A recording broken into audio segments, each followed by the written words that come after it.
Hi, everybody. So the map that you're looking at, let's look at the title first. It's European Settlements in the Americas, and the date is important, 1650.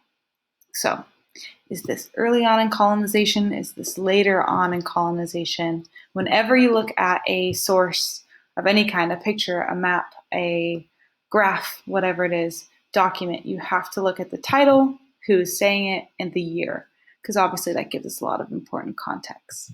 So 1650 is actually really early on in colonization. You guys know that we got here in 1607, that we're starting to make even more year after year. But England, Britain, was not the only major European country that was colonizing the Americas. We obviously are joined by all of these guys. Now, I wish they wouldn't have picked green for Sweden because Sweden did have some stuff over here, like New Sweden, but please don't think that they control all of this. All of this light green is still Native American territory, and we see Spanish down here, of course. We see the British, okay, and you know that they're going to expand even more. We see the French right here, and Dutch and Swedish don't become super successful, so they're not important for our story today. Okay, but the three most prominent countries that are going to compete over North America are Spain, France, and England. So let's fast forward 100 years. Boom. I know that was so exciting. Okay, so Spain is still here at the bottom. We see that Britain is now expanding, but we also see that France has also expanded their territory as well. If you already know the story about this, don't get too excited. That doesn't happen for 50 something more years. Today, our story starts right here. Okay. Britain, or England's most successful colonies, are right here, the 13 original colonies. They're the ones that are producing the most cash crops. They're the ones producing the best products that are making England the most money. But this area right here is under competition. We are continually expanding westward as we grow, okay, kind of southwest, but mostly west. And France is actually starting to also like this territory as well. This territory is very fertile. It has a lot of great soil. And you guys know that we grow a lot of cash crops, specifically down here, tobacco and cotton. And so tobacco would grow really well right here. This area is called the Ohio River Valley, and this is where our story takes place. So tensions are rising between the French and the English. Who is going to get this area right here, the Ohio River Valley? I think it shows a little bit right here. Yeah, there's the Ohio River. Okay. Now, lucky for you, you do not need to know all the little nitty-gritty bitty details of this war. I actually can teach you this war in one picture. Okay, look to your left. 1754 is when the French and Indian War starts. We see that we have British colonies, we see that we have the French, and we have the disputed territory, meaning the land that they are fighting over. Okay, fighting. Oh, I kill you, I hurt you. Okay, boom. 1763, the war is over. Okay, now there's a bigger war happening even between England and France proper. Okay, happening way over here. But we don't need to worry about that. What we need to worry about is this war right here. French and Indian War ends, and who wins? What color is still there and what color is gone? Okay, England won the French and Indian War. The American colonies that are here, that are ruled by England, they won the French and Indian War, which means we won the glorious Ohio River Valley.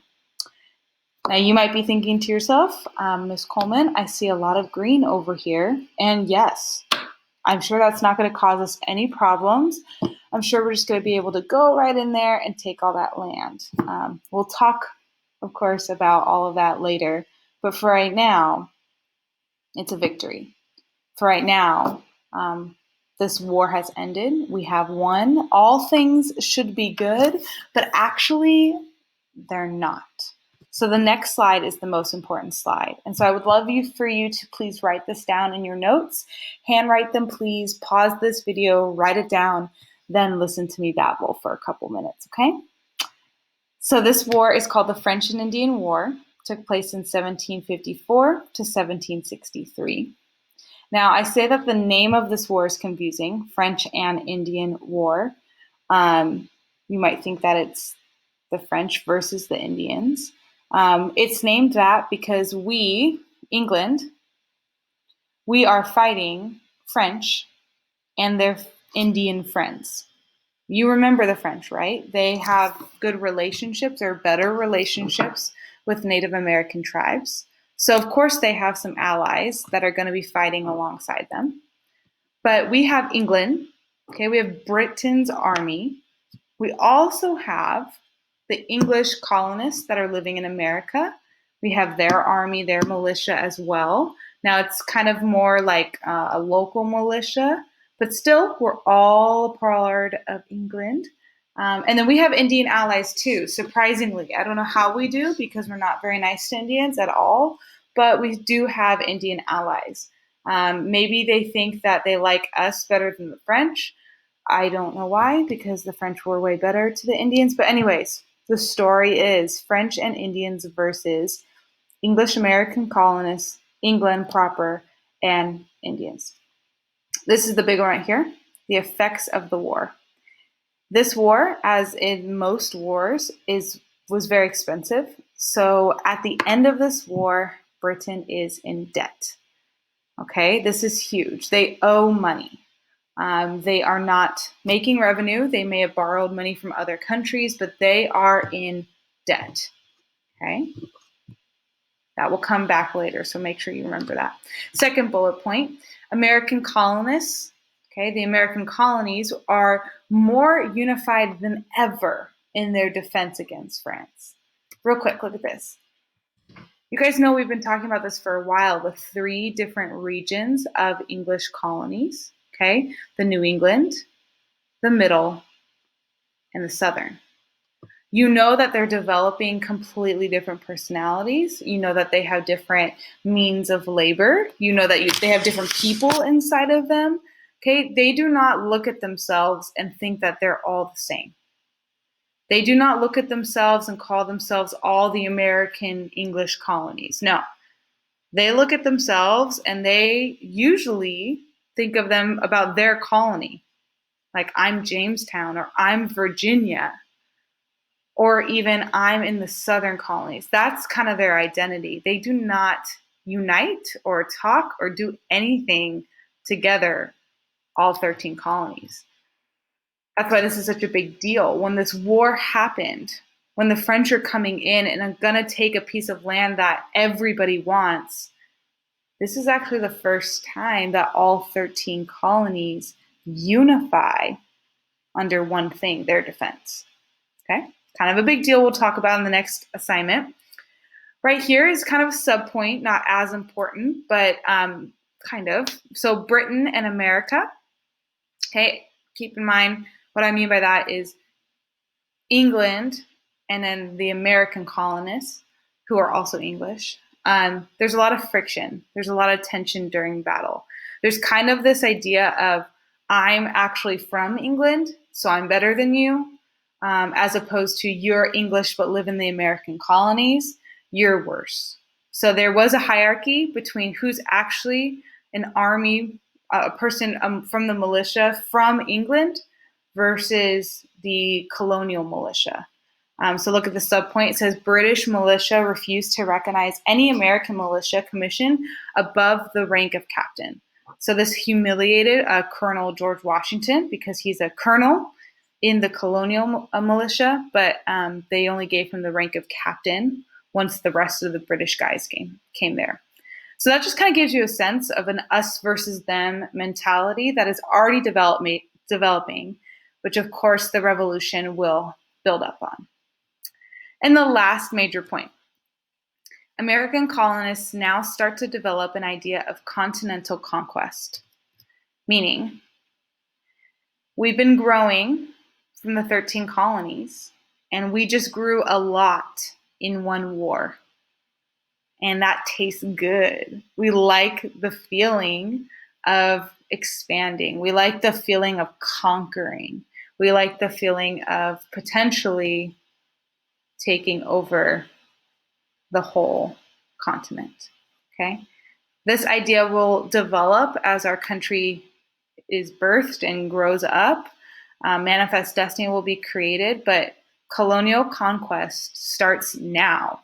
This idea of I want more and more and more land. Okay, we have to talk about one last topic, and that is, of course, effects on Native Americans.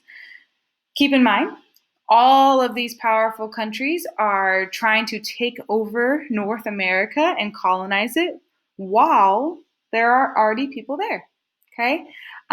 Which is really messed up, and that's the story of colonization. So we've got to talk about how this affects the native people who are kind of just thrown in the middle of all of this.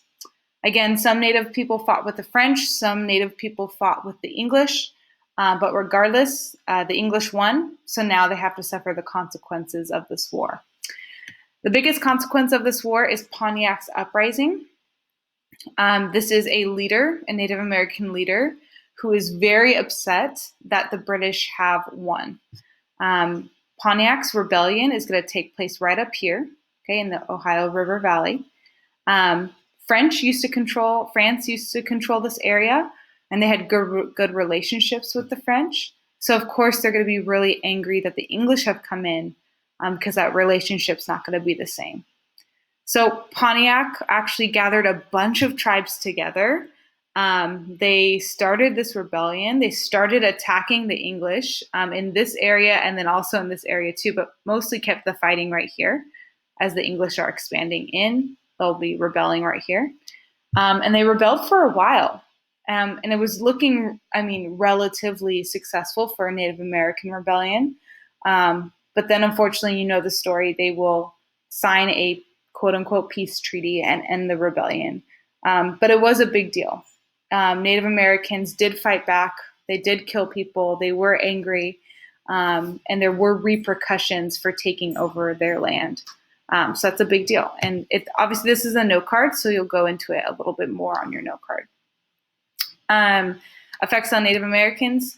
So many settlers are coming into their land. Groups of Indians are revolting. So this one's a very famous rebellion, but just picture a bunch of little rebellions here and there, going around the whole Ohio River Valley. Wherever there's a Native American tribe and the English are coming in, there will be a certain either small, medium, or large revolt for this new change. Okay. Sadly, as the English are coming in, they are bringing even more diseases, and Native Americans are even getting weaker and weaker by these diseases.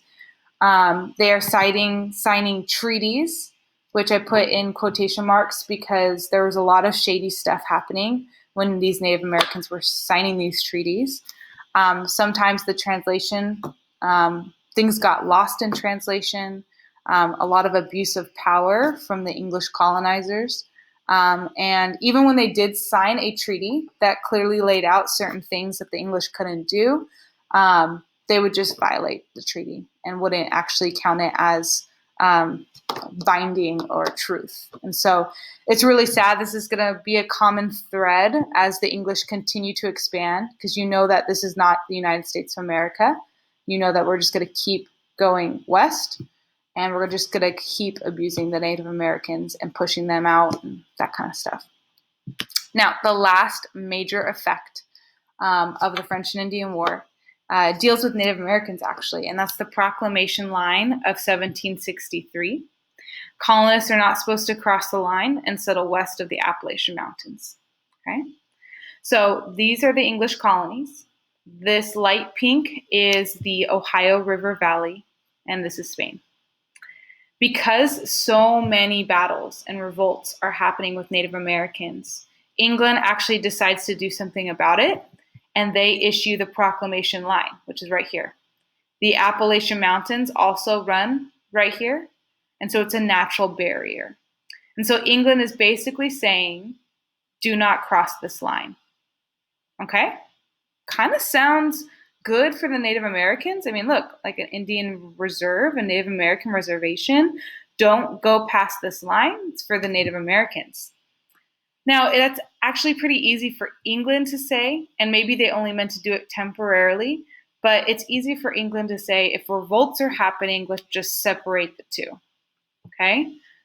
But if you're an English American colonist and you just fought in the French and Indian War for this land, you are going to want it. And you do not like that this country, miles and miles away across the ocean, is now poking their head in and trying to tell you what to do. So, to make it very clear, ladies and gentlemen, this war is actually going to cause the American Revolution. The proclamation line of 1763 is England saying, I am your authority, don't cross this line. And it's going to make the colonists really, really angry. You're saying that we can't expand. You're saying that we have no power. We didn't get to vote on this. We didn't get to decide this. Who are you to all of a sudden come in and control us? This is going to build, this resentment is going to build, this conflict is going to build, along with all the other things we already talked about in the previous slide. All of this is going to build, and it's going to be a literal cause to the American Revolution. Okay? So the French and Indian War is super important. Feel free to look up more details online. Ask me questions if you have them. But this is a crucial, crucial turning point. This is when the colonists, combined with everything else they're going through, they are going to start thinking about becoming their own country. Enough is enough. We are done.